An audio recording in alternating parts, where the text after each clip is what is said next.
Pessoal, bom dia a todos. Aqui chegamos, mês de dezembro, às portas do Natal, do Ano Novo. Até aqui a boa mão do Senhor tem estado conosco. Satisfação rever o nosso irmão Cleus, o Lucas, que estiveram algumas semanas ausentes. A irmã Ivani continua visitando o filho. Deus abençoe. Não sei se alguém está voltando de férias, se for o caso, ou de algum passeio, sinta-se também acolhido, ainda que o seu nome não tenha sido mencionado. Pois bem, o tema da aula de hoje e da próxima aula, se o senhor assim permitir, é o Natal. Pastor, Natal é Natal, pastor. A gente vai celebrar, a gente vai curtir, desfrutar dessa bênção maravilhosa, com certeza. Mas também a época nos permite refletir sobre o Natal, até para que possamos desfrutar e gozar do Natal de uma maneira alinhada, concorde com a palavra de Deus.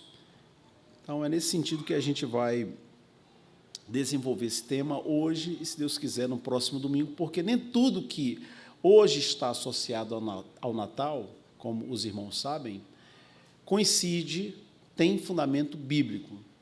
Então, no afã, no desejo de, às vezes, celebrar essa data, gozar com a família, desfrutar do amigo secreto, os presentes, a ceia, a gente pode incorrer no erro de celebrar e destacar, exaltar aspectos que roubam o verdadeiro sentido do Natal ou escondem, ofuscam a pessoa bendita do nosso Senhor Jesus Cristo.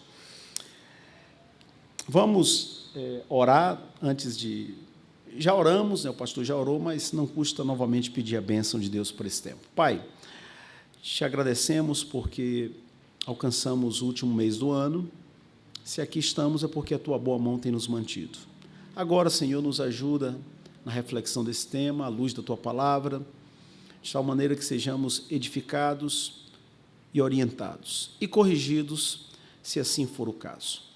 Abençoa também os demais professores, professoras e alunos, não somente da nossa igreja, da nossa escola dominical, mas em todos os lugares onde o teu nome é proclamado e exaltado no dia de hoje. Oramos assim e o fazemos em nome de Jesus, nosso Senhor e Salvador. Amém. Uma pergunta que você não tem que responder de forma audível, mas retórica: que imagens a palavra Natal evoca em você? Quando você escuta essa palavra, não necessariamente na igreja, que ideias ou que imagens o termo Natal desperta em você? Coloquei aqui algumas imagens. Talvez a imagem da ceia natalina. Inclusive, enquanto o pastor falava aqui, não sei se mais alguém percebeu, entrou um cheiro de churrasco, assim, não sei se era um frango assado aqui. Alguém mais sentiu esse cheiro? Ok. E aí a imagem, né? A imagem não, né? A imaginação, né? Já começa a dar fome na gente, não é não, pessoal?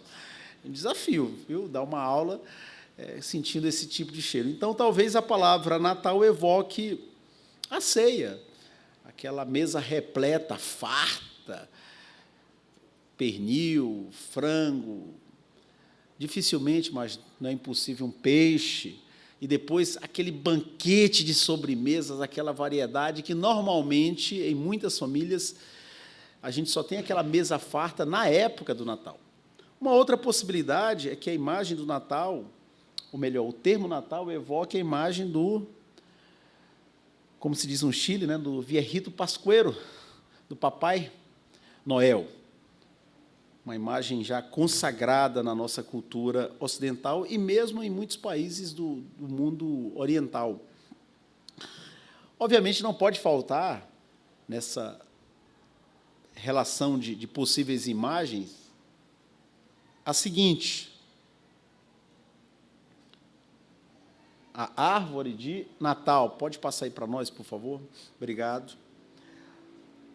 para outras pessoas, Natal tem a ver com reunião familiar. É a oportunidade de encontrar alguns parentes que viajam e que a gente normalmente só vê nessa época. Imagem seguinte, por gentileza.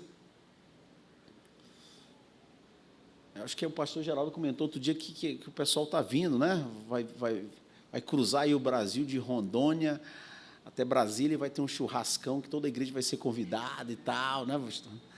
Legal. Outra possibilidade é o tal do amigo secreto. Vamos lá para a imagem seguinte? Já está, obrigado.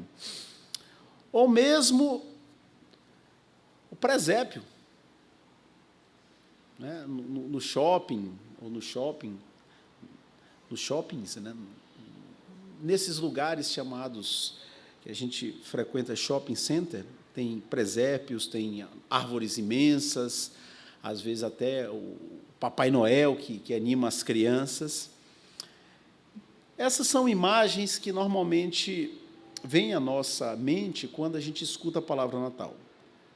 O objetivo da presente aula é dar a conhecer alguns fatos sobre a origem do Natal e alguns de seus símbolos, como esses que foram mostrados, o Papai Noel, a ceia natalina, o presépio, a fim de que, informados a respeito, possamos ter uma visão que se harmonize com os princípios bíblicos e seja coerente com nossa teologia, com os nossos símbolos de fé, com aquilo que aparece no Catecismo e na Confissão de Westminster. Então, esse é o propósito dessa aula. Já que estamos no mês do Natal, é oportuno refletir sobre esse tema para a gente ter melhores condições de avaliar o que a sociedade projeta para nós como símbolos ou valores do Natal e aquilo que, de fato, a gente pode respaldar na palavra de Deus para poder separar as águas e ter um discernimento, uma visão corretamente crítica ou ajustada à palavra de Deus quanto ao Natal. Como cristãos, devemos colocar em prática o que diz a Escritura. O que diz a palavra de Deus? Paulo, falando à igreja de Tessalônica, diz: mas examinais todas as evidências, retende o que é bom. O contexto ali tem a ver com as profecias que eram entregadas à igreja, o dom profético, que é diferente do ofício profético do Antigo Testamento, e o dom profético do Novo Testamento é a exposição da Escritura. Então, naquele contexto, a igreja de Tessalônica, Paulo está dizendo: escutem, ouçam, mas examinem, e o prumo é a palavra de Deus, assim como os crentes de Bereia faziam, e retenham o que é bom. E o que é bom é aquilo que está de acordo com a palavra de Deus, porque isso edifica a igreja de Deus. Mas o princípio pode ser estendido e se aplica a muitas coisas na vida, não somente a questão do culto ou do exercício profético, da exposição da palavra. Então, nós somos chamados a ter esse cuidado de examinar todas as coisas e reter o que é bom. Um outro versículo que nos conclama também a buscar apresentar as razões das nossas práticas, daquilo que nós abraçamos e sustentamos, é o que se encontra na primeira carta de Pedro, que diz: antes, santifiquem Cristo como Senhor no coração. Estejam sempre preparados para responder a qualquer que lhes pedir a razão da esperança que há em vocês. Vamos supor que durante a semana, né, alguém lhe pergunte por que a igreja celebra o Natal, sendo que a gente nem sequer sabe qual foi de fato o dia, o mês e o ano do nascimento de Jesus Cristo. E por que na igreja, em algumas igrejas, a gente encontra árvore de Natal? Pode ter árvore de Natal? E se a gente fizesse, se houvesse uma ensinação, e o professor de escola dominical viesse travestido de Papai Noel? Pode ou não pode? Então, a gente tem, de fato, que conhecer o tema e, à luz da palavra de Deus, conseguir explicar as coisas. É saudável para a nossa fé, para a nossa vida como filhos e filhas de Deus. Aos Romanos, Paulo fala uma coisa muito interessante. Havia uma discussão na igreja de Roma. A igreja de Roma era majoritariamente predominantemente formada por não-judeus, por gentios, por pessoas que habitavam na cidade de Roma, que não eram judias, mas havia também judeus. E os judeus eram muito criteriosos na observância do seu calendário, das suas tradições. E, às vezes, exigiam, ou tendiam a exigir, que aqueles que não eram judeus observassem aqueles costumes. Mas aquelas pessoas não eram judias. Então, havia, por exemplo, uma discussão na Igreja de Roma sobre que alimentos o cristão deve ingerir. E aí Paulo diz o seguinte: faz diferença entre dia e dia, ou seja, que dia se deve guardar? Devem ser guardadas as festas da tradição de Israel, mas outro julga iguais todos os dias. Cada um esteja inteiramente convicto em sua própria mente. Aquele que faz caso do dia, para o Senhor o faz. E quem come, dependendo do alimento, para o Senhor come, porque dá graças a Deus. E quem não come, para o Senhor não come e dá graças a Deus. Então, Paulo diz que essas questões não devem ser motivo de separação, de divisão, de atrito na igreja. E saibam, o tema do Natal ele é polêmico, ele desperta diferentes posições no meio das igrejas, mesmo presbiterianas e reformadas. Não é um tema pacífico, não é um tema fora de discussão. Mais à frente a gente vai dizer por quê. E também a gente pode mencionar o que Paulo diz aos Coríntios: portanto, quer comais, quer bebais, seja na época do Natal ou não, ou façais qualquer outra coisa, fazei tudo para a glória de Deus. Isso a modo de introdução. Portanto, já entrando aqui no âmago, no coração da nossa aula, Natal, devemos celebrá-lo? É a pergunta. Como subtítulo, a gente aponta o conteúdo aqui que vai ser explanado: origens, significado e relevância ou irrelevância, dependendo daquilo que vai ser colocado, porque nem tudo, pode, de fato, colaborar, corroborar, reforçar o verdadeiro sentido do Natal. Pois bem, dito isso, a palavra Natal vem do latim e é oriunda do verbo nascor, que tem o sentido de nascer. Etimologicamente, ou seja, observando a estrutura da palavra, o sentido do termo, Natal tem a ver com nascimento. Em espanhol é Navidad, que em português existe a palavra natividade, ainda que não seja uma palavra tão usada. Navidad. E Navidad, em espanhol, é o dia do nascimento. Então, em vez de dizer, obviamente, Feliz Natal, eles dizem Feliz Navidad. Essa data, ou essa época, a data do Natal, assim como diversas outras do calendário eclesiástico, conhecidas como dias santos, em inglês holidays, literalmente, holiday santos, 10 dias, foi separada pela igreja cristã na época medieval, que é aquela época que abarca mais ou menos 10 séculos, do século V ao século XV, nós estamos no século XXI, período medieval, esse período que fica entre a época antiga e a época moderna, que é o período que abrange mais tempo. Essa data ela foi escolhida ou estabelecida pela igreja cristã da época, assim como muitas outras, nessa época medieval, para comemorar eventos relacionados à vida de Jesus. E aí quem já foi católico, ou quem está familiarizado com o calendário católico, sabe que tem a festa da Epifania, existe a Quaresma, que acontece, é celebrada 46 dias, que dura 46 dias, entre a quarta-feira de cinzas e a Páscoa propriamente dita, a quinta-feira da Ascensão e o dia de Pentecostes. Essas são algumas, outras também existem no calendário católico. Então, tudo isso vem da época medieval, ou mais exatamente, a partir de meados do IV século. Por quê? Porque até o início do IV século, até o ano 313, o cristianismo era uma religião perseguida, não era tolerada, não era permitida. Os cristãos viviam na clandestinidade e eram perseguidos.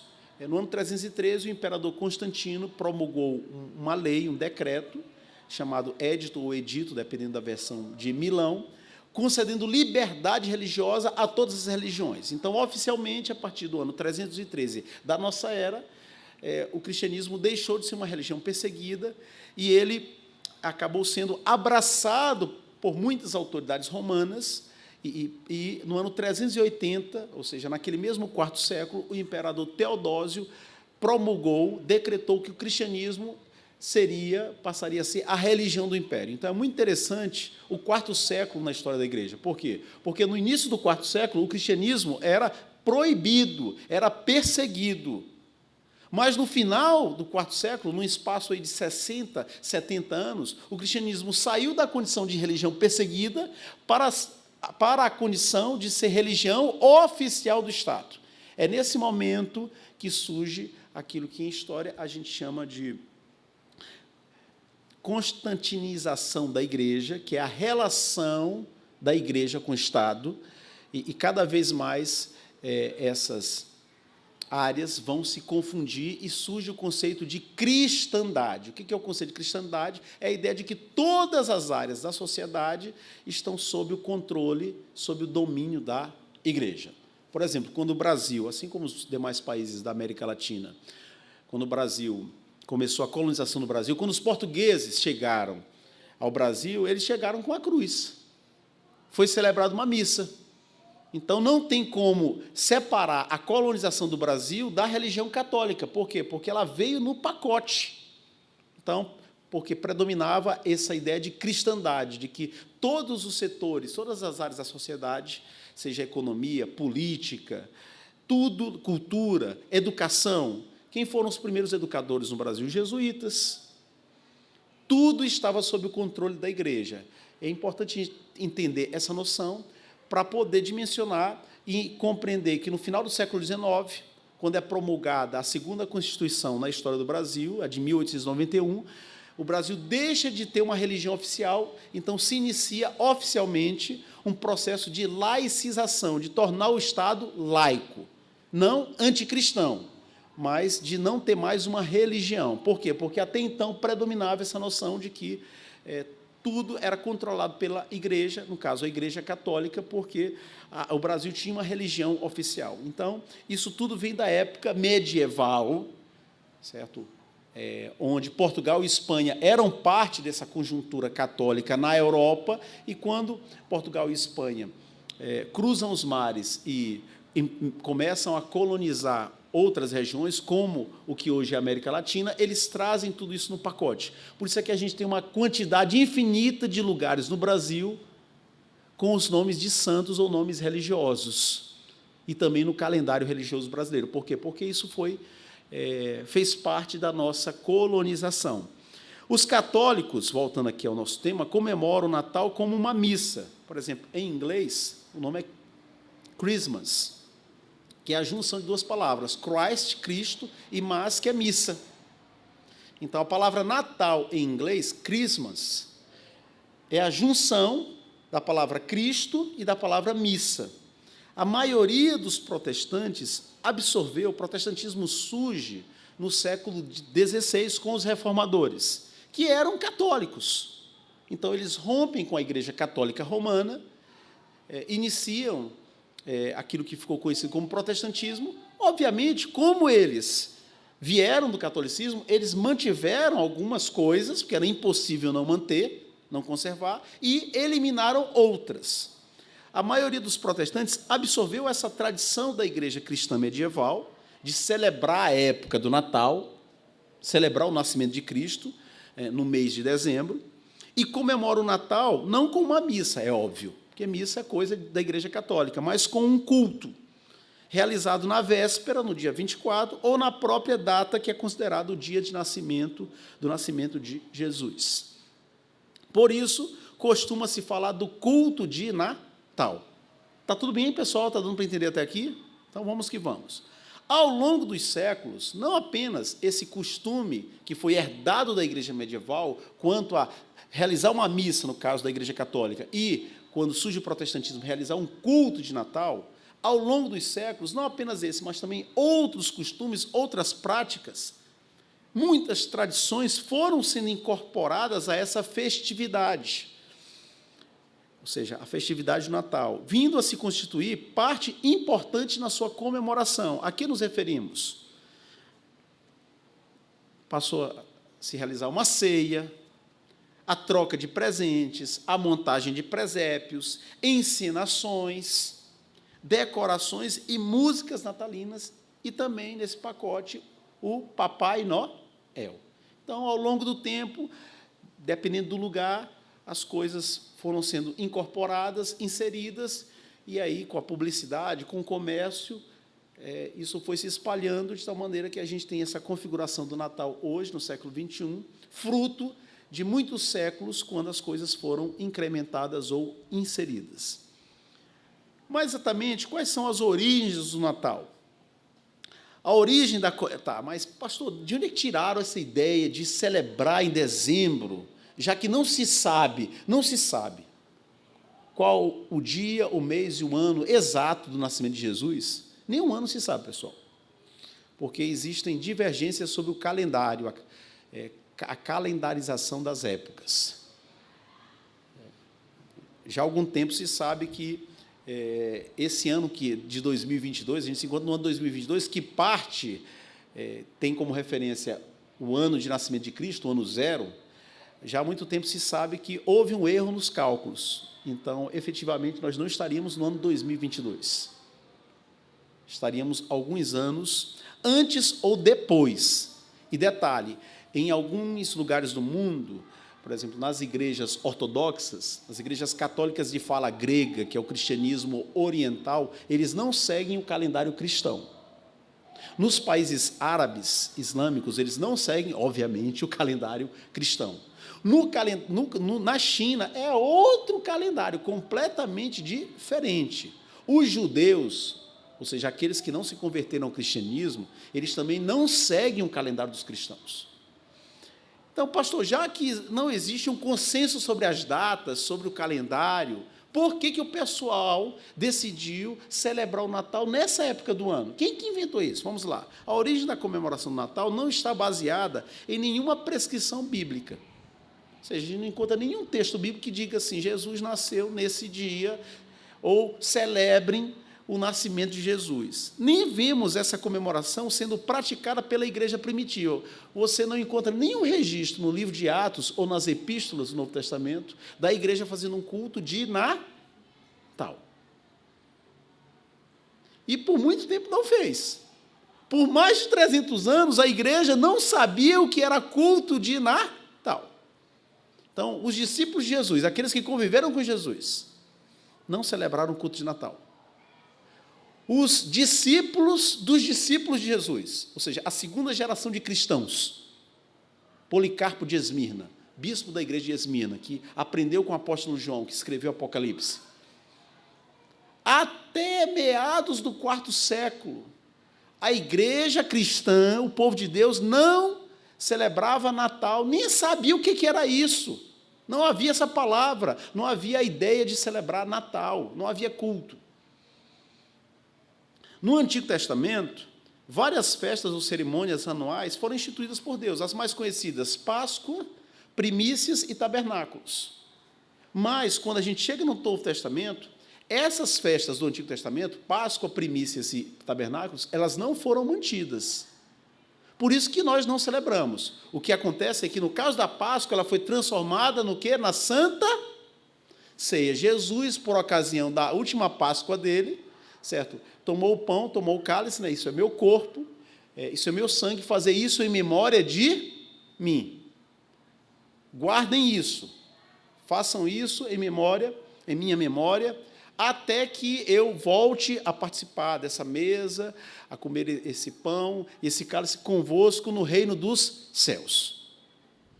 Então, a única celebração que nós temos instituída no Novo Testamento como regra, como mandamento, e quando a gente lê o livro de Atos, e quando a gente folheia a carta de Paulo aos Coríntios, a primeira, a gente vê que a igreja de Atos, ela celebrava a Santa Ceia dominicalmente. E Paulo, inclusive, entrega do espanhol. Paulo passa à igreja de Corinto as instruções sobre como deve ser celebrada a Santa Ceia e o significado da Santa Ceia. Então, a única festividade, a única celebração que o Novo Testamento coloca para nós, como mandamento, é a Santa Ceia, nem sequer a Páscoa. Porque a Páscoa tem a ver com aquilo que o Antigo Testamento projetava, que a gente vai ler aqui na continuação da aula. Todas essas festividades, Páscoa, tabernáculos, primícias, dia da expiação, Purim, lá da época da rainha Esther, todas essas festas, todos os ofícios eram tipológicos. O que significa isso? Eram sombra do que havia de vir, ou seja, apontavam para algo futuro. Essas coisas, as festas, faziam parte da lei cerimonial judaica e foram cumpridas em Cristo. Consequentemente, elas foram abolidas na nova dispensação, na época do Novo Testamento, com exceção da Páscoa, que foi transformada na ceia do Senhor. Desse modo, no Novo Testamento, nenhuma festa comemorativa foi mantida ou instituída, exceto a ceia do Senhor. Não existe nenhuma passagem no Novo Testamento instituindo a comemoração do nascimento de Cristo, como há com relação à sua morte e ressurreição, que é a Santa Ceia. Notem que interessante. O Novo Testamento não nos instrui, não determina que celebremos o nascimento de Cristo, mas estabelece que celebremos o quê? A sua morte e a sua ressurreição. Pastor, eu estou ficando preocupado, porque o senhor aí só está atacando o Natal, então eu tenho que cancelar a festa, pastor? O pessoal já está vindo aí, a gente até já distribuiu os pratos, os presentes, já encomendei, já armei a árvore de Natal. E aí? Calma. Na realidade, embora o nascimento de Cristo seja um fato histórico inegável, não há como determinar o dia, o mês ou mesmo o ano em que o fato aconteceu, ou ocorreu. Qual é, então, se não tem base bíblica, se durante mais ou menos 300 anos a Igreja do Senhor não celebrou o Natal, qual é a origem da festa? As evidências históricas apontam para as festividades pagãs, ou seja, aquilo que era celebrado pelos ímpios, pelas pessoas que não conheciam a Deus, em comemoração ao nascimento do Sol Invictus, cuja tradução é Sol Inconquistável. Havia, em muitas regiões da Europa antiga, uma festa pagã, onde as pessoas, os povos, celebravam o sol, o triunfo do sol sobre as trevas que marcava o solstício, isto é, o início do fim do inverno no hemisfério norte. Sobre naquela região da Escandinávia, que é muito fria.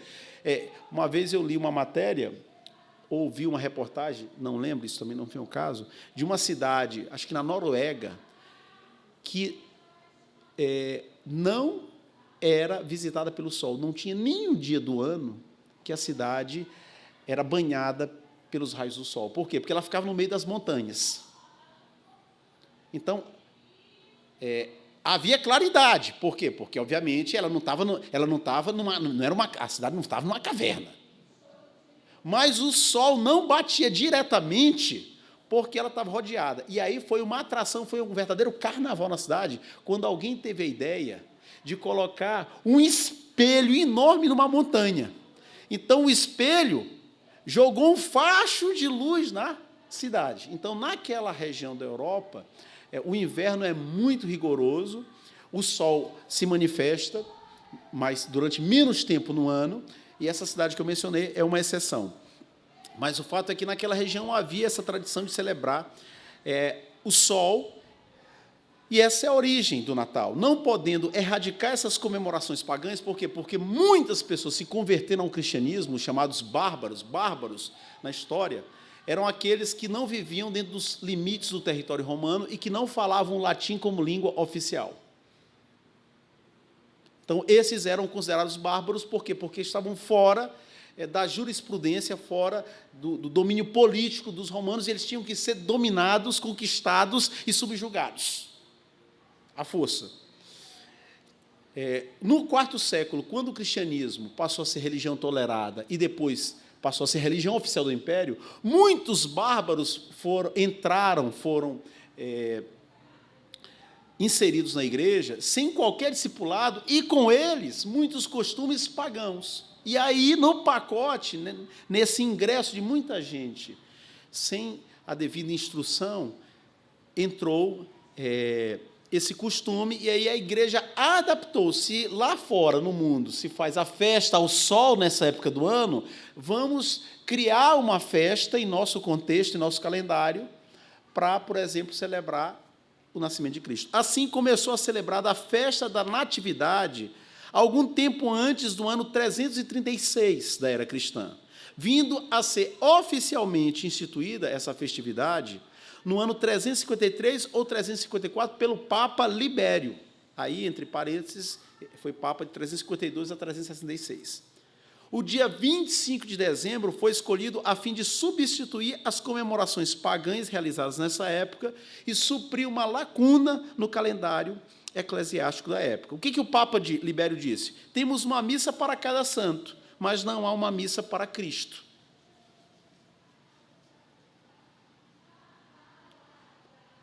E ele decretou uma missa em homenagem ao nascimento de Cristo, justamente naquela época em que os pagãos celebravam a festa ao sol. Portanto, o Natal tem uma origem pagã, e essa origem, né, ela foi adaptada, a festividade foi revestida de recebeu uma roupagem cristã, em virtude da tendência sincretista da igreja cristã da época, que era a igreja católica. A gente está falando do Natal, mas a gente poderia falar de muitas outras coisas. Por que se inicia na igreja católica, na igreja cristã medieval, a prática de adorar santos, de adorar imagens? Primeiro começou com as peregrinações aos lugares onde irmãos nossos na fé tinham sido mortos. Vamos supor que um cristão foi perseguido e ele foi fiel até a morte, honrou o nome de Cristo, ele foi morto. O pessoal ficou impressionado com o testemunho dele. E aí alguém teve a ideia de, uma vez por ano, visitar aquele lugar, como as pessoas visitam o cemitério. Muitos católicos, praticantes ou não, visitam o cemitério no dia 2 de novembro, não é isso? No dia de finados, e acendem uma vela. Então, lá na época antiga, algumas pessoas começaram a querer honrar a memória daqueles que tinham morrido por Cristo e sido fiéis até o final. E aí começaram a, uma vez por ano, ir lá, aí alguém deixava uma flor, outro deixava um buquê, aí alguém teve uma ideia de acender uma vela, e aí começam as peregrinações, isso começa a virar costume. E aí depois isso se chama romaria, por quê? Porque um dos principais locais de peregrinação passa a ser Roma. Então as pessoas se deslocam para Roma para homenagear quem? São Pedro, que, segundo a tradição, foi o primeiro papa no mundo católico e havia sido pastor em Roma. Mas a imaginação humana ela é muito fértil, ela é muito criativa. A gente precisa ter uma imagem, e aí alguém teve a ideia de pintar a imagem, dando asas à imaginação, pintou Pedro. Aí outro pinta outro santo, outro irmão ou irmã, e aí começam as pinturas, aí outro pega, vamos fazer uma estátua. Com o passar dos anos, no transcurso do tempo, as pessoas começaram a rezar para esses santos e santas, e isso dá margens, institui a idolatria na vida da igreja. Ou seja, isso não foi de um dia para a noite, isso foi no transcurso de anos, de décadas, de séculos. E é assim como uma série de coisas que existem até hoje no catolicismo, como, por exemplo, a ideia do purgatório, a missa de sétimo dia, tudo, a extrema-unção, tudo isso, o confessionário, tudo isso tem uma origem histórica, e o Natal também veio do contexto pagão. Pode falar, Danilo. Então, tem uma virtude missiológica aí, dos cristãos de enxergarem essa oportunidade de ensinar aos pagãos que antes adoravam o nascimento de um Deus pagão e mostram que esse elemento cultural deles não precisava ser completamente perdido, mas que, olha só, o Deus de vocês não é mais o Sol Invictus, o Deus de vocês é Cristo.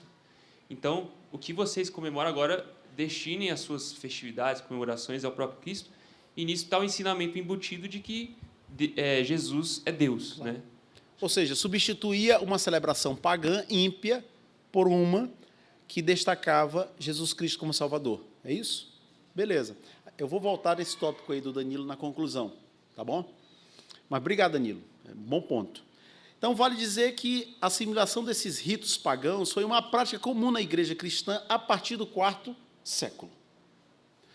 E quanto às instituições natalinas, a que nos referimos? A árvore de Natal. Qual a origem da árvore de Natal? A árvore de Natal é uma das instituições, ou um dos símbolos mais característicos do Natal. Um pinheiro decorado com bolas de vidros e outros objetos, aí depende da criatividade, do tamanho do bolso de cada família, daquelas que mantêm a prática. Normalmente objetos de preferência religiosos, adornados, o pinheiro adornado, enfeitado com pequenas luzes coloridas. O uso religioso de pinheiros remonta aos tempos antigos. No Egito, na China e em outras nações antigas, por permanecer verde no inverno, vocês sabem que algumas árvores elas perdem as folhas, mudam a sua coloração, a sua cor, mas o pinheiro se mantinha verde no inverno. O pinheiro era tido como um símbolo da vida eterna, apontava para essa ideia de perenidade, de resiliência, de permanência, de algo que não termina. Durante a Idade Média, a adoração às árvores era comum entre povos pagãos, ou seja, gente que não conhecia a palavra de Deus, nos países do norte da Europa, especialmente na Escandinávia e também na Alemanha. A Enciclopédia Britânica diz o seguinte: a adoração a árvores, comum entre os pagãos europeus, sobreviveu após a conversão deles ao cristianismo, no costume escandinavo de decorar a casa e o celeiro com pinheiros no final do ano, para afugentar o diabo. Sobreviveu ainda no costume observado na Alemanha de colocar uma árvore natalina na entrada ou dentro da casa nos dias santos do meio do inverno. Pois bem, a moderna árvore de Natal originou-se diretamente do costume alemão, da época medieval, de decorar árvores com maçãs, o que deu origem a um drama popular, uma encenação, sobre Adão e Eva. Então, a princípio, era um pinheiro adornado com maçãs. Essa prática foi absorvida pelas celebrações natalinas. Por volta do século XVI, a partir de 1501, os alemães passaram a preparar nas suas casas, no dia 24 de dezembro, a assim chamada Árvore do Paraíso, decorando-a com wafers, um tipo de bolacha, simbolizando a Eucaristia, a comunhão, a Santa Ceia da igreja, com wafers, essas bolachas, doces, velas e outros objetos decorativos. Então, essa é a origem da árvore de Natal, que depois, como tudo que chega nos Estados Unidos, os americanos incrementam, desenvolvem, querem ganhar dinheiro e projetam, e aí já inventam uma série de coisas e vendem para o mundo todo, e o pessoal gosta e enriquece lá os Estados Unidos. Não? Normalmente é assim. E a decoração natalina? Os demais apetrechos de decoração natalina se desenvolveram a partir da tradição de origem nórdica, também na Escandinávia, norte da Europa, nessa região pagã, de decorar árvores de Natal. Até a Segunda Guerra Mundial, ou seja, até meados do século passado, a Alemanha foi a maior produtora mundial de ornamentos natalinos. Quer dizer, é lá na Alemanha que o povo gosta mesmo de enfeitar as árvores, de incrementar as casas. O primeiro ornamento natalino industrializado foi um tipo de bola de vidro, lembrando as maçãs que decoravam a árvore do paraíso, como se dizia antigamente, ali no final da Idade Média, início da Idade Moderna, que tinha o propósito de proteger a casa contra maus espíritos. Ou seja, isso na cabeça dos pagãos, dos ímpios. A coisa foi adaptada e aí se concebeu essa bola de vidro. Esses ornamentos, os Kugels, foram produzidos em Lauacha, na Alemanha, por volta de 1830. Da árvore de Natal para o resto da casa, ou seja, além de decorar a árvore de Natal para enfeitar as outras partes da casa, outros recônditos da casa, como portas, janelas, paredes, mesas, estantes, e para as ruas, foi um passo curto. Então, se antes o costume era enfeitar, adornar a árvore de Natal, com o tempo teve alguma dona de casa, ou talvez algum chefe de família que, não, vamos aqui incrementar logo aqui a porta, botar um enfeite, porta da casa, e depois, né, outro mais na parede, e a coisa foi se incrementando. E aí o processo de industrialização, a mídia, a publicidade, a globalização, as novas tecnologias eletrônicas e o consumismo moderno se encarregaram de produzir, divulgar e estabelecer uma infinidade de novos costumes e aparatos de decoração e enfeites natalinos que rapidamente se estabelecem como tradição. Então, um pouquinho da origem dessas decorações natalinas. E o Papai Noel? E o Viejito Pascuero, como se diz lá no Chile? A origem do Papai Noel está em São Nicolau, um dos santos da Igreja Católica que teria vivido em Mira, na Turquia, durante o século IV da era cristã. Teria vivido por quê? Porque não existe nenhum documento oficial, não há um consenso sobre a existência real desse São Nicolau.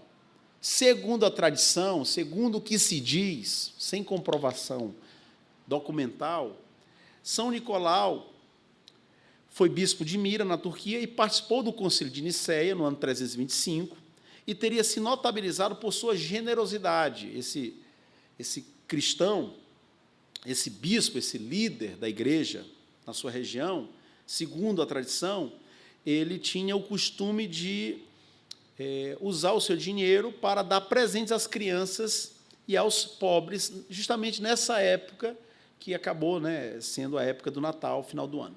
Durante a Idade Média, a devoção a São Nicolau, vocês sabem que aí o pessoal começou a ficar devoto, ou adorar, a reverenciar esses personagens da igreja. Então, durante a Idade Média, a devoção a São Nicolau estendeu-se por toda a Europa e ele se tornou patrono, e é até hoje, da Rússia, da Grécia, de muitas instituições de caridade, de crianças, de moças solteiras, entre outras coisas. Centenas de templos, de igrejas, foram construídas em sua honra na Europa durante essa época. Então, até hoje, quem visita alguns lugares da Rússia, na Grécia, ou mesmo em outros lugares da Europa, vai encontrar catedrais ou templos com o nome de São Nicolau, na sua respectiva língua.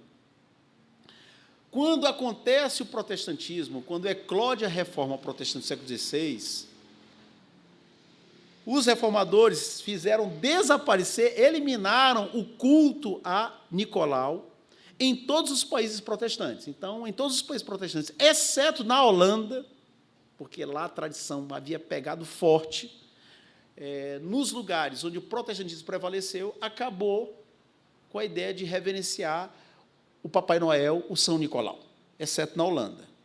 E olha que interessante, tornou-se, na Holanda, essa lenda foi preservada, ou esse costume foi preservado, e tornou-se costume na Holanda, e até hoje, as crianças receberem presentes no dia 6 de dezembro. Os colonizadores holandeses introduziram essa tradição na colônia americana de Nova Amsterdã, atual Nova York, a cidade mais famosa dos Estados Unidos, Nova York, grande metrópole, no seu nascedouro, na sua origem, no século XVII, se chamava Nova Amsterdã. Por quê? Porque, primeiramente, os holandeses chegaram ali. Então, Nova Amsterdã, porque a antiga, ou a principal, era Amsterdã, na Holanda. Assim como as antigas cidades, ou aquela costa leste dos Estados Unidos, se chamava Nova Inglaterra. Por quê? Porque a maioria dos que foram para aquela região eram ingleses, costumou-se chamar Nova Inglaterra, e depois, claro, com a independência dos Estados Unidos, né, aí nada com Inglaterra, Estados Unidos da América. Então, os colonizadores holandeses introduziram isso na região de Nova York no século XVII, ou seja, no início da colonização dos Estados Unidos. De Nova York, a tradição se espalhou para as demais colônias de fala inglesa, a tradição do Papai Noel, sendo mesclada com outra lenda nórdica da Escandinávia, de um mágico que punia, que disciplinava crianças levadas, travessas, e recompensava crianças comportadas com presentes. Então, a tradição do Papai Noel, que foi introduzida nos Estados Unidos pelos holandeses, na região de Nova York, se misturou a uma outra lenda de que as crianças bem comportadas tinham que ser recompensadas com presentes e as mal comportadas, as travessas, tinham que ser disciplinadas, e aí juntou a ideia do Papai Noel, que presenteia, que recompensa. as crianças. Aí, com o passar do tempo, já esqueceram das travessas, das mal comportadas, né? As crianças levadas, e passou a recompensar todo mundo, toda a criançada. Assim se configurou, no século XIX, a lenda do Papai Noel, tradução do termo britânico em inglês, Father Christmas, que nos foi transmitida como parte da tradição das comemorações natalinas. Então, está dando para entender qual é a origem do Papai Noel? Bíblica? Teológica? Está na confissão de fé dos holandeses? Não, veio de um costume cultural, assim como no Brasil tem as festas juninas, é uma coisa muito forte. Na Holanda havia essa ideia do Papai Noel, que acabou sendo introduzido nos Estados Unidos, e de lá, com muitas outras coisas, para o mundo inteiro.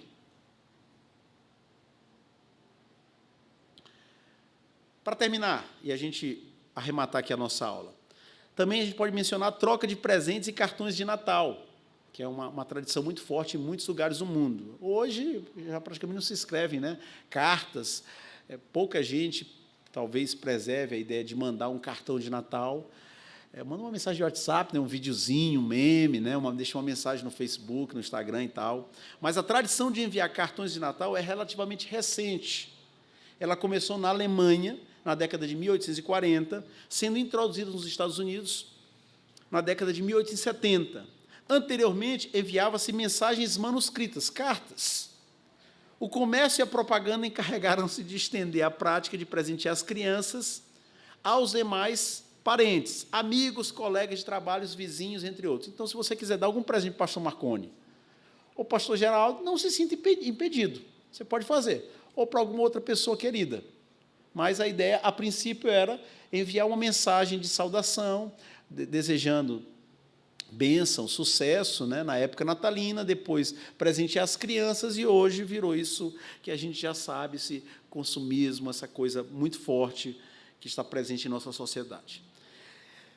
Finalmente, a missa, para terminar esse tópico e a gente ir para a conclusão, para terminar esse tópico das instituições ou símbolos natalinos, a missa e o culto de Natal. Já vimos que o Natal é uma festa religiosa de origem pagã, a origem, incorporada pela Igreja cristã a partir do IV século da nossa era. Trata-se de um dos dias santos do calendário cristão, do calendário católico. O próprio nome em inglês, como já foi mencionado, Christmas, é um termo composto de Cristo, Christ, e mas, que significa missa, isto é, a missa de Cristo.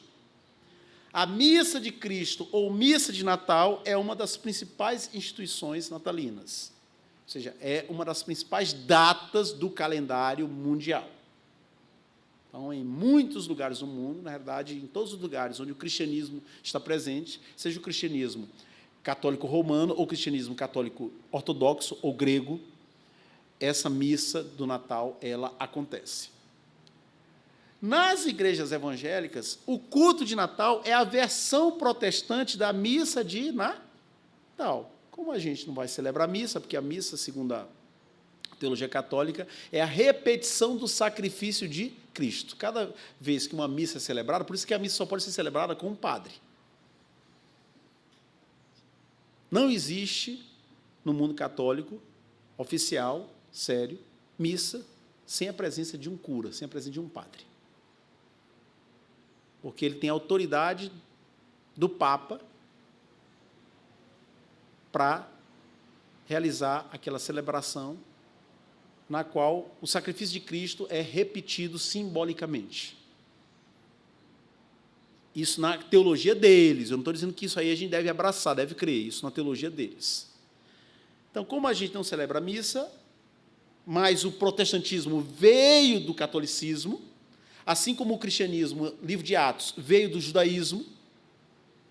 No cristianismo, os primeiros cristãos eram judeus.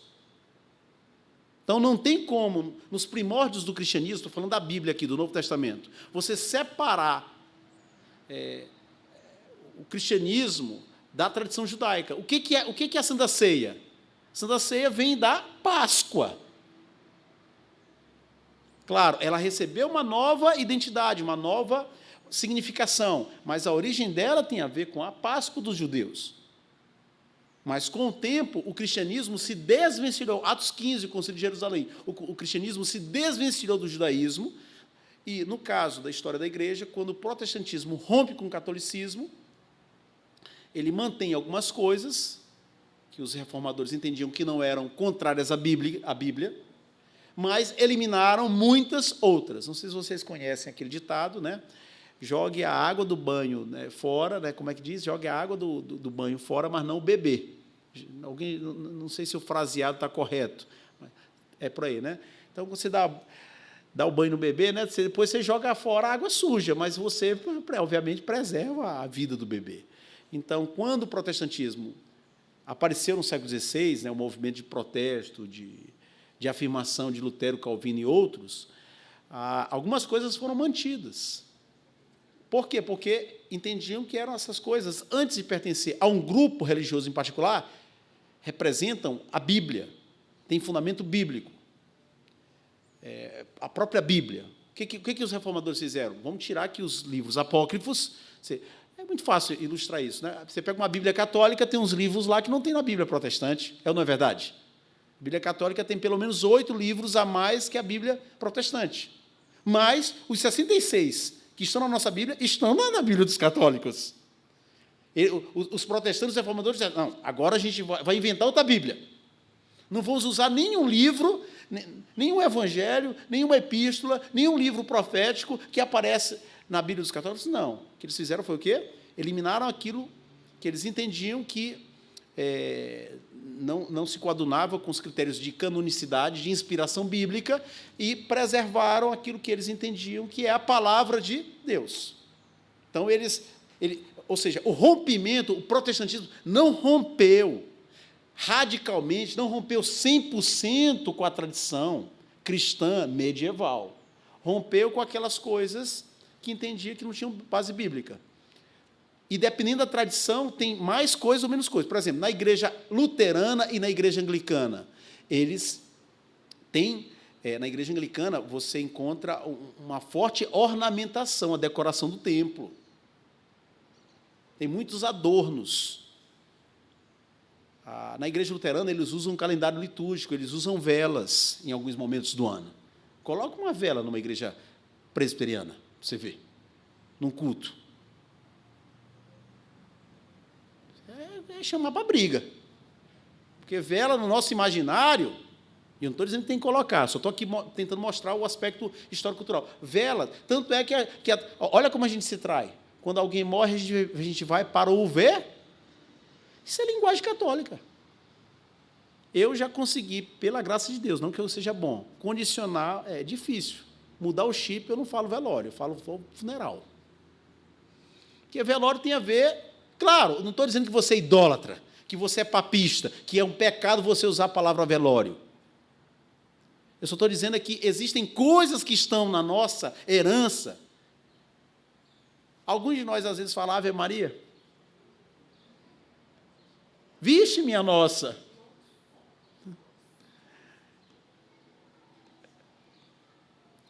Mas você não... Ela não é a sua nossa, não. Ela é deles. Então, é difícil separar, romper radicalmente. Então, no caso, o que aconteceu quanto à missa do Natal? Como a gente não celebra a missa, a gente passou a fazer o culto de Natal. As igrejas protestantes que absorveram a festividade precisaram dar uma roupagem evangélica à celebração do Dia Santo Católico e o fizeram em termos de um culto especial realizado na véspera ou no dia do Natal. Geralmente com a igreja bem decorada, geralmente, mas nem sempre, com motivos natalinos, árvore de Natal bem iluminada, em alguns casos, com muitas músicas de Natal, coral, números especiais, ou seja, encenações, e uma breve mensagem relembrando o nascimento do menino Jesus, anunciando paz na terra aos homens de boa vontade. Com frequência, ou seja, normalmente o culto evangélico de Natal toma a forma de cantatas, jograis ou representações teatrais. Eu não estou falando do caso presbiteriano em si, estou falando de uma forma geral nas igrejas evangélicas. Pois bem, essas práticas eram comuns na igreja da Idade Média, mas foram abolidas pelos reformadores do século XVI. Só vindo a recuperar fôlego, ou seja, a voltar ao seio das igrejas evangélicas ou protestantes no século XIX, quando surgiu a maioria dos hinos de Natal que conhecemos, e principalmente dos Estados Unidos. A modo de conclusão, e aí a gente termina a aula e retoma um aspecto que o Danilo comentou. Danilo já queria terminar minha aula aqui, impressionante já. Já aqui servia sobremesa antes do prato principal. Estou brincando, Danilo. O pastor Mark Driscoll, que é um pastor batista reformado norte-americano, diz que, quando se trata de questões culturais, os cristãos têm 3 opções: rejeitar, receber ou redimir. É muito interessante essa proposta dele. Então, vamos aqui... Volta o slide anterior, por favor, para o pessoal não ficar... eu não vou aqui alimentar a curiosidade de alguns de vocês, certo? Segurem um pouquinho aí. Vamos deixar aqui o tema do Natal um pouquinho de lado, vamos pensar nas festas juninas. Tem algum lugar no Brasil onde não seja celebrada a festa junina? Não. Pode mudar o formato da festa, mas a celebração existe. Pode mudar o cardápio. Mas é uma coisa que se confunde com a história do país, do Brasil. Mas as festas juninas são em homenagem a quem? A quem? Aos santos, né? Talvez eu erre agora. São João, quem mais? Me ajudem aí. São Pedro e tem outro, não tem? Santo Antônio também, não tem? E aí, como protestantes, devemos ou não celebrar ou participar de uma festa junina? Eu vou mudar o exemplo. Se você vai, por exemplo, a Salvador, na Bahia, e você vai na orla de Salvador, que, por sinal, é lindíssima,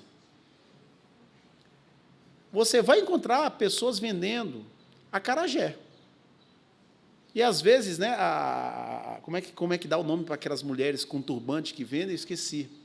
As baianas, as típicas baianas, né, naquele sentido, com aquela representação, muitas delas oferecem os primeiros acarajés aos santos do candomblé, às divindades do candomblé.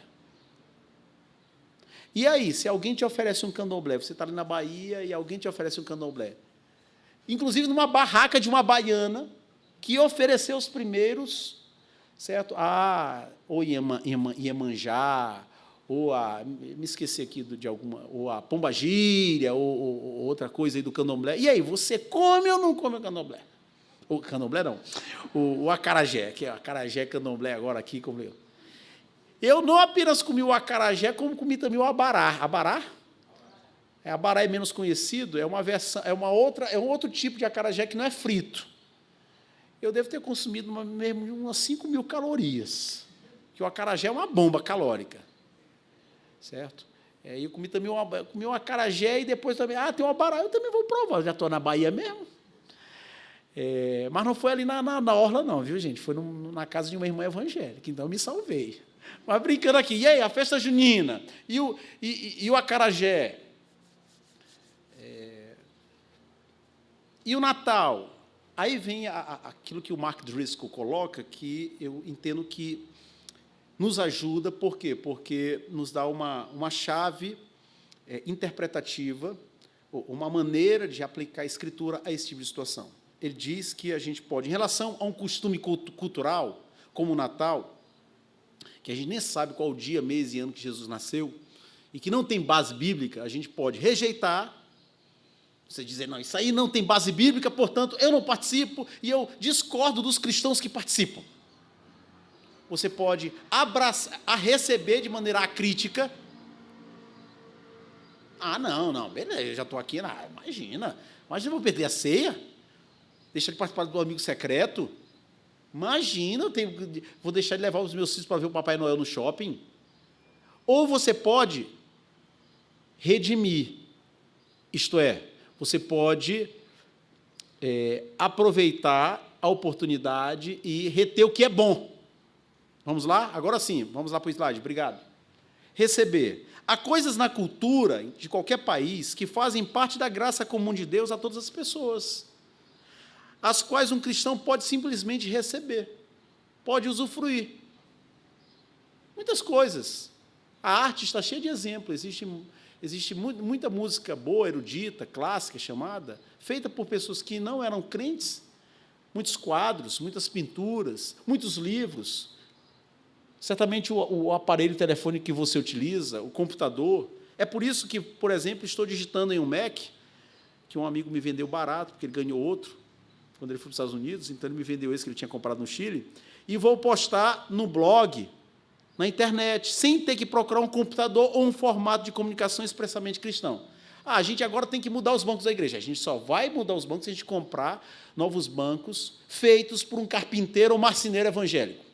É preciso isso, gente. Então, tem coisas que existem no mundo que têm a ver com a graça comum de Deus, com o poder de Deus, e que não são pecaminosas em si. Então, essas coisas a gente pode receber, porque elas não infringem, não contrariam nenhum princípio bíblico. Está claro? Tem outras coisas que a gente tem que rejeitar. Há coisas na cultura que são pecaminosas e não benéficas, que não tem que conversar, que não tem que negociar, meu amigo. É do capeta. É do Satanás. Exemplos. Pastor, eu vou para o carnaval para evangelizar. Vai plantar batata no cimento. Como é que tu vai evangelizar gente que está ali sob efeito de álcool, de droga, gente que está seminua, gente que está ali para noitada, para orgia?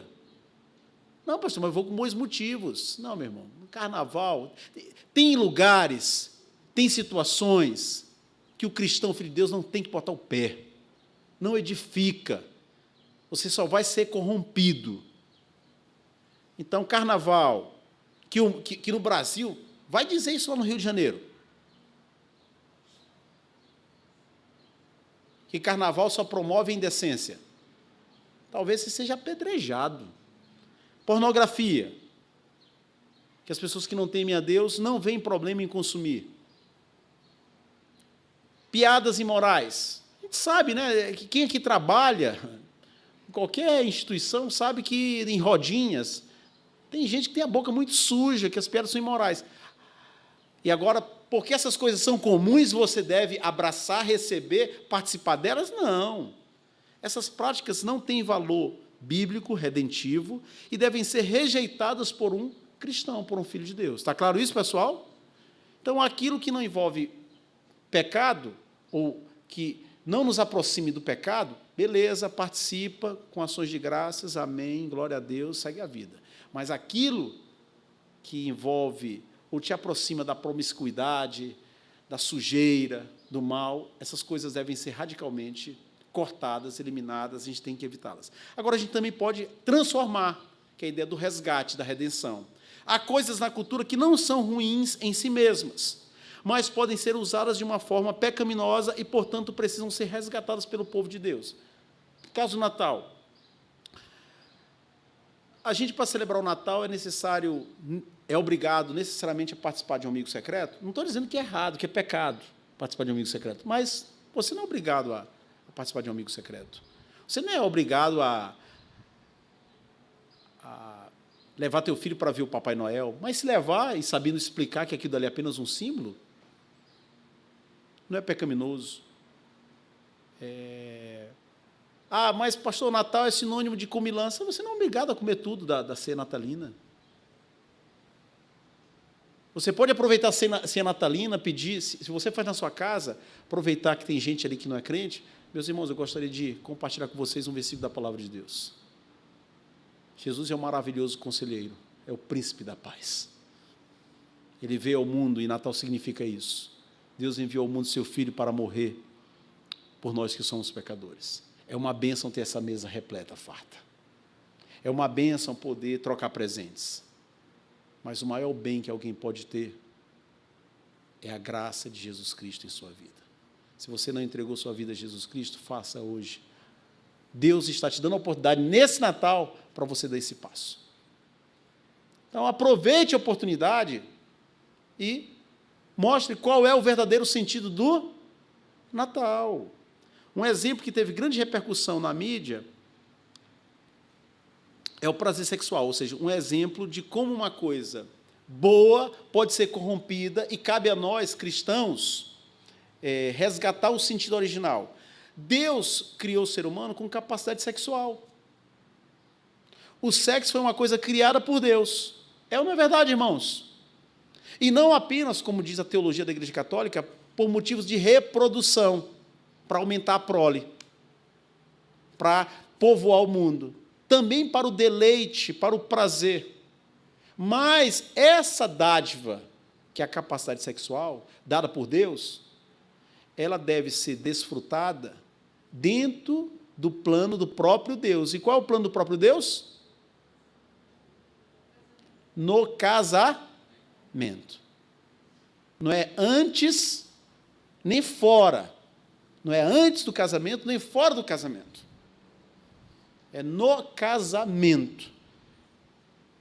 Então, Deus fez nossos corpos para, entre outros fins, o prazer sexual. E, embora muitos tenham pecado sexualmente, como cristãos, devemos resgatar este grande dom e todas as suas alegrias no contexto do casamento. Então, Natal, a origem é pagã. Em muitos lares, na cabeça de muitas pessoas, o Natal continua sendo pagão. Por quê? Porque fala-se mais de Papai Noel, fala-se mais da reunião familiar, se preocupa-se mais com a ceia, com aquilo que vai ser servido na noite do dia 24 para o dia 25, que normalmente sobra para 2, 3 dias ainda. Em muitos lugares, em muitos lares, o Natal continua sendo pagão.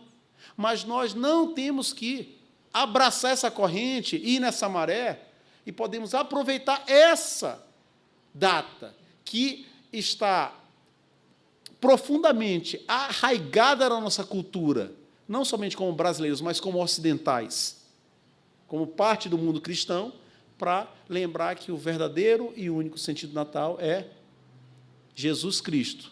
Em gratidão a Deus pela vinda de Jesus Cristo, comamos, bebamos, para a glória de Deus, com moderação, que também não é preciso que você coma todas as comidas, todas as sobremesas. Essa é a ideia de resgatar, de redimir o Natal.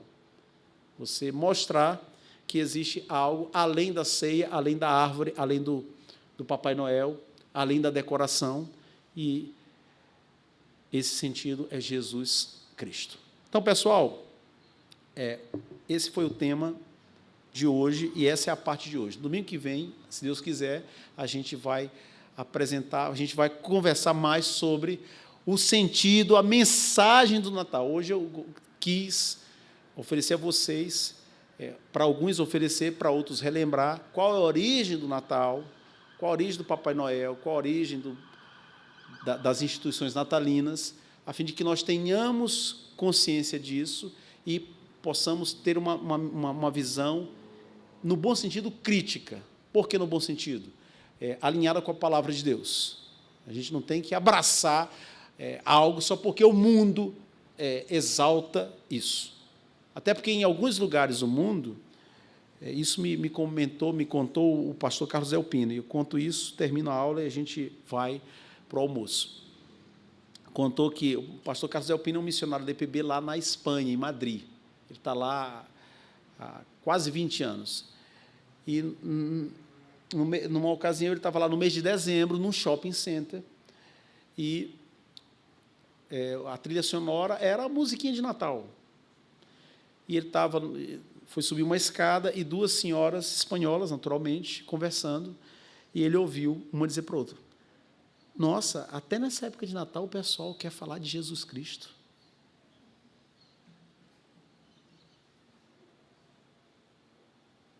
Até nessa época de Natal, que as pessoas, a velhinha falou para a outra, quer falar de Jesus Cristo.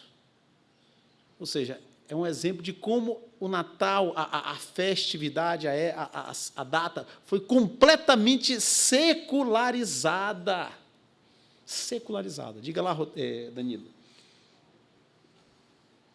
Só uma dúvida que ficou histórica aí, não sei se eu falou e eu perdi.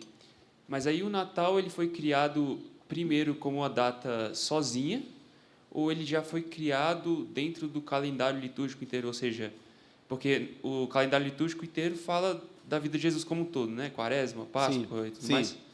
Aí se foi criado primeiro o Natal e depois as outras coisas foram vindo, ou foi um pacote assim já? Tá. A origem da celebração no mês de dezembro tem a ver com um costume pagão de homenagear o sol. Certo? Triunfo do sol.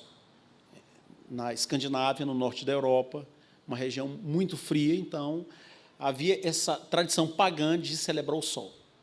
Na medida em que surgiu o que a gente chama de igreja católica, adaptou-se esse costume de realizar essa festa nessa época do ano, em homenagem ao sol, foi substituído por uma missa pelo nascimento de Cristo, com o Papa Libério, ok?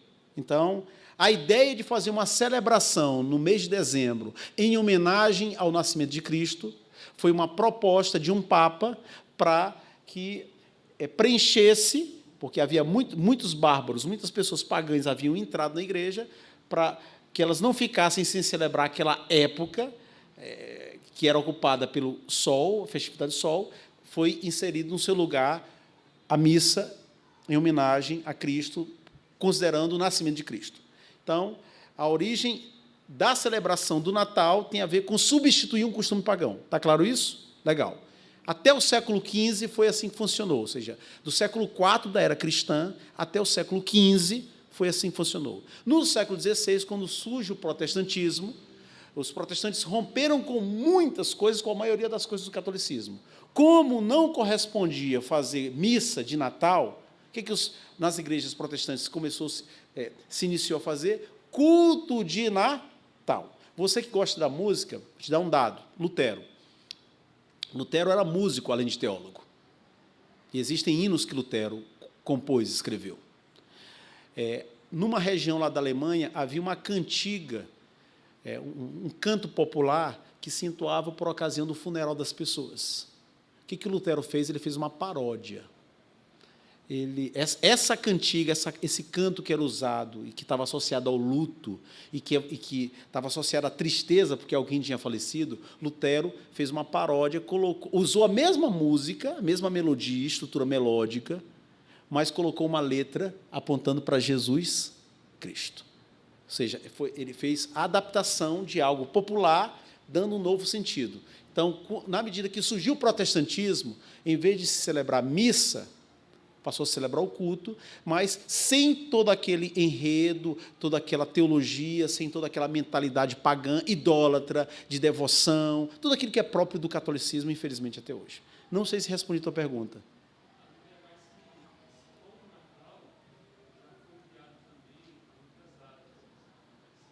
Não. No mundo protestante, você fala? Ou no mundo católico? Não, no mundo católico foi tudo sendo feito ao longo dos séculos. Isso não aconteceu de uma vez, certo? Do século V para o século VI, houve um papa chamado Magno. Um papa, Gregório Magno. É considerado o primeiro grande papa na história da igreja. Ali no final do século VI, mais ou menos 590. É daí que vem o calendário gregoriano. Ele foi um papa que muito investiu na questão litúrgica. Então, ele padronizou muitas dessas datas, ele deu muitos passos no sentido de organizar um calendário litúrgico. Então, nos primórdios do catolicismo, existem dois papas importantes. Leão I, que foi papa de 440 até 464, que criou a ideia da doutrina petrina, da substituição de Pedro. Ele que criou a ideia de que Pedro foi o primeiro papa e todos os bispos, que eram bispos em Roma, eram sucessores de Pedro. Então, Leão I é o pai da ideia da sucessão apostólica. Esse é um papa importante para o catolicismo. O segundo papa, muito importante, é Gregório Magno, ali em 590, 590 até 604, se não me engano, que ele muito investiu na questão litúrgica e começou a organizar a questão da calendarização. Só que aí, ao longo do tempo, isso foi se aperfeiçoando, foram criando mais especificidades e tal, e é tudo isso que a gente faz uma ideia hoje do catolicismo romano. Certo? E quando acontece o protestantismo do século XVI, somente o Natal foi preservado. As outras coisas, pelo menos nas igrejas reformadas, não foram preservadas. Na igreja luterana, sim. Na igreja anglicana, sim. Muitas dessas coisas receberam uma nova roupagem, mas foi mantida a ideia não apenas das datas, do calendário litúrgico, das vestimentas, como também da ornamentação dos templos. Então, se você comparar um templo luterano clássico com um templo anglicano clássico, com um templo reformado ou presbiteriano clássico, você vai perceber uma diferença muito grande. O templo luterano, ele tem adornos, ele tem vitrais, ele tem uma decoração própria, eles têm uso de cores. O templo anglicano também, e o templo reformado o quê? É praticamente um salão com cadeiras ou bancos e o púlpito. E, em alguns casos, só a cruz. Em outros, nem a cruz. Por quê? Porque os reformados já trilharam pelo caminho da simplicidade. Quanto menos adornos, mais a gente é estimulado a pensar em Cristo. Quanto mais adornos, segundo a mente de muitos reformados, mais a gente é levado a desviar o nosso olhar. Aí é uma discussão que a gente pode travar no outro dia. Desculpa, eu não sei se eu respondi a tua pergunta, certo? Tá. Bom dia. Bom dia. A minha uma dúvida é saber se eu estou redimindo de forma correta com o Miguel. Por exemplo, a gente foi no shopping e aí eu comecei a explicar, trazer um significado cristão para as decorações. Então, eu falei, Miguel, sabe por que tem essa luz, esse pisca-pisca lindo, né? Para lembrar para a gente que Jesus é a luz do mundo. Sabe por que tem essa vermelho? Para lembrar que Jesus morreu em nosso favor, derramou o sangue dele por nós e tal. Por isso que fica tudo vermelho. Por que tem o verde? Para nos dar esperança, nos lembrando que Jesus vai voltar e nos levar para morar com ele. Então, eu fui fazendo essa redenção com ele. Queria saber se é mais ou menos isso. Tá excelente. E o Papai Noel eu não consegui redimir, não. Me ajuda aí. Você vai ter que usar mais a criatividade, né? Olha, é muito difícil. Por quê? Porque, legal, nessa instância que você teve com o teu filho, você tem como evangelizá-lo, né? Mostrar o sentido do evangelho. Aproveitar a oportunidade, a deixa que o mundo está te dando para colocar Cristo. Amém. Só que lá na escolinha dele, às vezes na brincadeira com os primos, em outros ambientes que ele frequenta, ele não vai ter necessariamente alguém para lembrar isso dele. Certo? Então, é muito difícil. Aí é muito difícil, por exemplo, eu vou dar um exemplo do que aconteceu lá em casa nessa semana, né? Ou na semana passada, eu acho, né? A gente está morando num apartamento que antes o meu cunhado morou, e tinha, desde que a gente chegou lá há um ano, tinha uma árvore de Natal guardada num banheirinho que virou uma bodega, uma despensa. E a gente já estava, né, principalmente minha esposa, que fica com a parte mais difícil, que é cuidar das crianças, na maior parte do dia, já não sabia mais o que fazer para ocupar os 2 furacões. Aí eu acho que lembrou da árvore de Natal, foi mais ou menos assim? Aí foi uma festa, rapaz.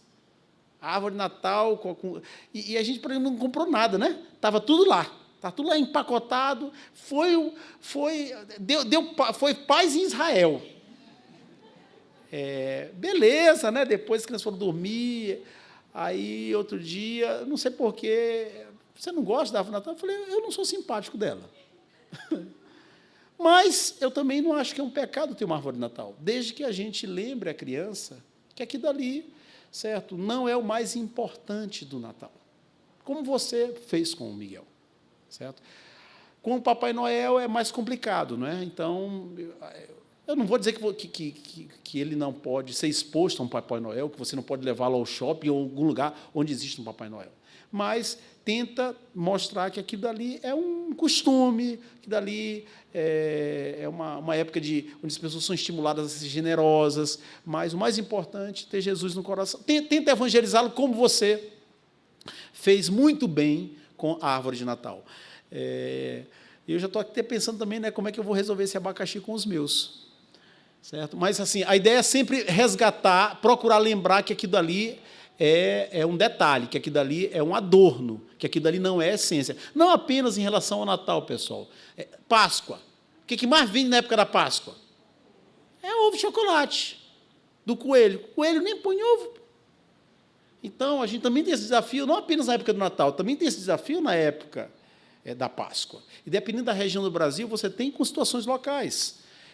Eu sou do Maranhão, né? Lá no Maranhão é muito forte o Bumba Meu Boi. Lá no Pará e na região amazônica é o boi bumbá. Bumba Meu Boi. Chega na época de festa junina, certo? É boi que não acaba mais. O que é o Bumba Meu Boi? Certo? uma festividade popular onde as pessoas se ornamentam, né? As mulheres vão de tanguinha, de biquíni, certo? Com uma sandalinha, com o corpo coberto apenas, como se estivesse na praia, só de sandália, os homens de tanguinha, certo? E tem um boi, que tem algum homem que ele bota o boi, né, por cima dele, obviamente uma representação, e tem o canto, né? Tem a cantiga do boi, e o pessoal dança e tal. Chega na época lá de festa junina, é um problema, rapaz. Por quê? Porque é a festa popular do lugar. Em outros lugares do Brasil tem outras festas, tem outras tradições. Então, e aí a gente tem que usar discernimento e, às vezes, tem que evitar ou, às vezes, tem que redimir, né? Então, se eu estou lá, vou numa festa junina, num arraial, onde não tem o boi, não tem mulher semi-nua e tal, eu tomo um mingau de milho, que em alguns lugares do Brasil chamam de canjica, uma pamonha e tal, e aquela coisa toda, mas se já tem a apresentação do Bumba Meu Boi, aquilo dali não vai me edificar, não vai me ajudar. Então, ou seja, tem coisas, pessoal, que não dá para a gente dizer assim, é preto ou branco. Tem áreas cinzentas, e aí cada um vai ter que usar o discernimento, sabedoria, estar em oração para saber qual é o limite. Tem coisa que eu não teria problema de ir com minha esposa, mas já estando as crianças, elas não têm discernimento. Não estou falando do Bumba Meu Boi, estou falando de outras situações na vida. Certo? Então, aí vai depender das circunstâncias de cada um. Pode falar, minha irmã. A ideia do Papai Noel, ela pode resolver com o seguinte, Opa. Que o Jesus, ele nos dá alegria o ano todo, tem que sentir. Aí ele dá um presente para alegrar o coração. Então, o Papai Noel não é só aquele homem, ele é só um símbolo. O seu Papai Noel está no seu Pai, em Jesus, que é o Pai de todos, e vai representando assim, nesse sentido, entendeu? Né? Papai Noel está associado a uma época do ano, não é isso? Isso. Natal. E a gente tem um Pai celestial que é perfeito, certo? Que nos abençoa durante todos os meses do ano e nos dá o maior dos presentes, que é invisível, que não se corrompe, que não se perde. Ali tem outra pessoa querendo falar.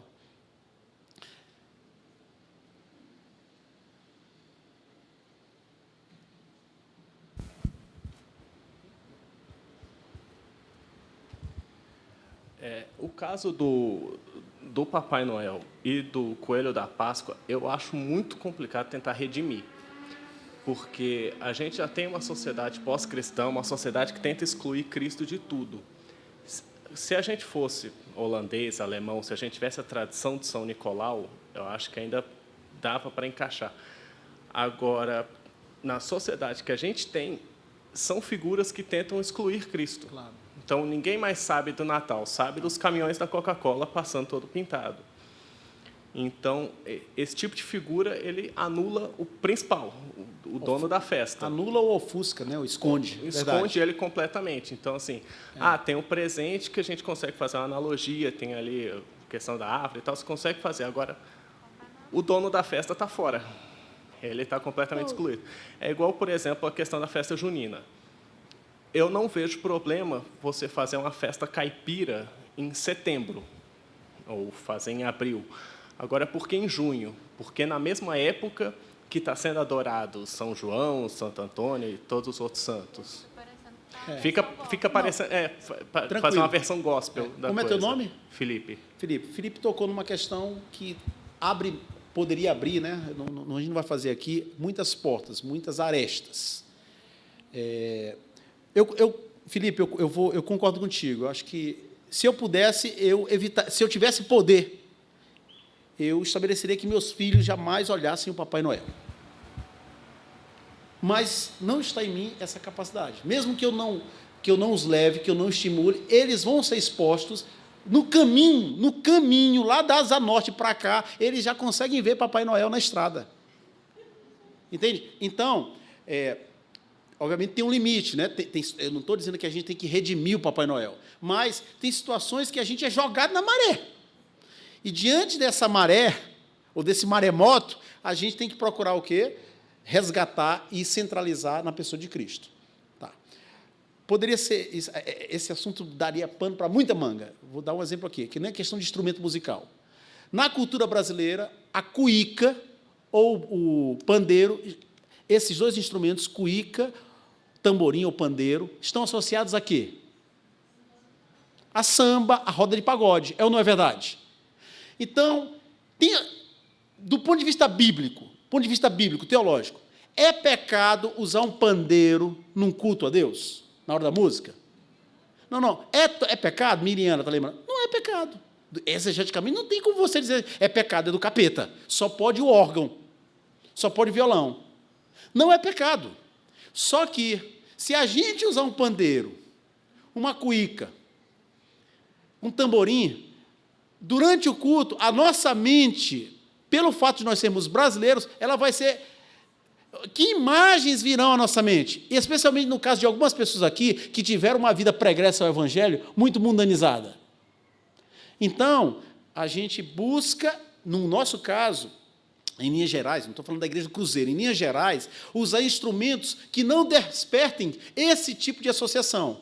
Que, por sinal, alguns instrumentos que nós usamos aqui no Brasil, na maioria das igrejas evangélicas, em outros lugares, gerariam o mesmo problema que a cuíca, o tamborim e o pandeiro geram para muitos de nós, entende? Então, aonde é que eu quero chegar com isso aí? A gente precisa de muita sabedoria, de muita prudência, para buscar transformar o limão em uma limonada.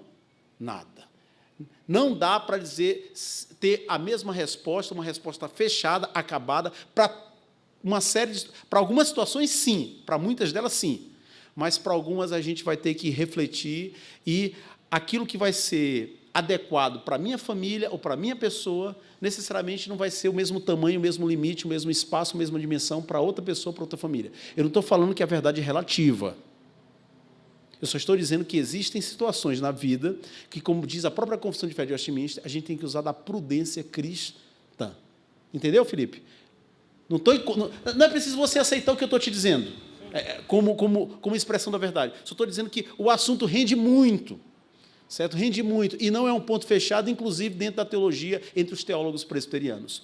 O que a gente pode fazer para ajustar? Até que ponto vale a pena resgatar, ou vale a pena dizer assim, não vale?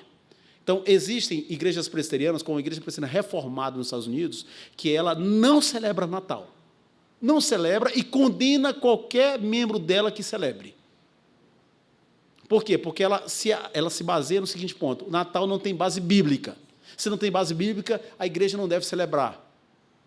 Já existem aqueles outros, a maioria dos presbiterianos reformados, que entende que dá para redimir, dá para aproveitar a oportunidade, como Lutero fez com aquela cantiga popular, e dizer assim, Cristo é o sentido do Natal, numa época em que as pessoas estão mais abertas a escutar a mensagem do Evangelho, ou as circunstâncias são propícias para isso. Porque nem sempre a gente tem a oportunidade de reunir amigos e familiares, como na época do Natal. Então, mas assim, são questões que não dá para a gente bater o martelo e dizer assim, a Igreja Presbiteriana Reformada dos Estados Unidos está certa na sua convicção, e quem não abraça a visão dela está errado, ou o contrário. A gente tem que ir com muita cautela. Fale, minha irmã.